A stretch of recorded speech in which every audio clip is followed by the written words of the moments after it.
প্রিয় ছাত্রছাত্রীরা, আজকে নিয়ে এসেছি দশম শ্রেণীর কোনি উপন্যাসের একটি গুরুত্বপূর্ণ প্রশ্নের উত্তর। প্রশ্নটি হলো, আপনি নিজের শরীরটিকে চাকর বানাতে পারবেন না। উদ্ধৃতিটির বক্তা কিভাবে তার বক্তব্যের সমর্থনে প্রমাণ করে দিয়েছেন? উত্তর: বক্তা হলেন প্রখ্যাত ক্রীড়া সাংবাদিক ও কথা সাহিত্যিক মতি নন্দীর। কোনি রচনাটিতে উল্লিখিত উদ্ধৃতিটির বক্তা হলেন ক্ষিতীশ সিংহ। বক্তব্যের প্রমাণ: কোনি রচনাটিতে গঙ্গা তীরের নানান দৃশ্যের কথা বর্ণনার সঙ্গে উদ্ধৃতিটির অবতারণা। সেই সূত্র ধরেই প্রাসঙ্গিকভাবে উঠে এসেছে মোটা বিষ্ণুচরণ ধরের কথা।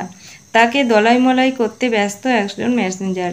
গঙ্গার ঘাটে সেদিন স্নান করতে এসেছেন জুপিটার ক্লাবের সাঁতারের প্রশিক্ষক ক্ষিতীশ সিংহ। বিষ্ণুচরণের শরীরের এই বেহাল দশা দেখে তিনি বিষ্ণুচরণকে বোঝাতে চেয়েছেন, শরীরটাকে চাকর বানানোই মানুষের মূল কাজ। সে ব্যাপারে বিষ্ণুচরণ অক্ষম।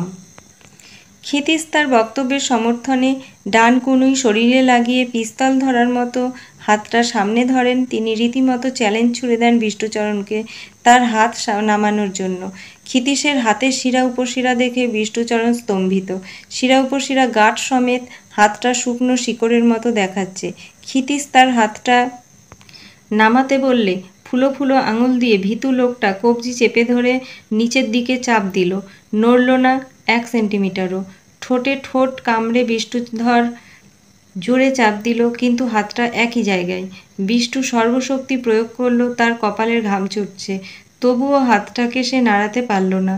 যারা দাঁড়িয়ে দেখছে তাদের চোখে বিস্ময়। বিষ্ণুচরণ লোকটার মুখের দিকে তাকিয়ে পাতলা হাসি আর চোখ পিটপিটানি দেখতে পেল।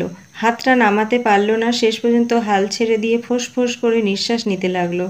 সেদিন বিষ্ণুচরণকে ক্ষিতীশ বোঝাতে চেয়েছিল যে শুধুমাত্র ইচ্ছাশক্তি দিয়ে শরীরের দুর্বলতা ঢেকে দেওয়া যায়। এজন্য শরীর গড়লেই হয় না, মনকেও গড়তে হয়। শরীরকে হুকুম দিয়ে মন কাজ করিয়ে নেয়।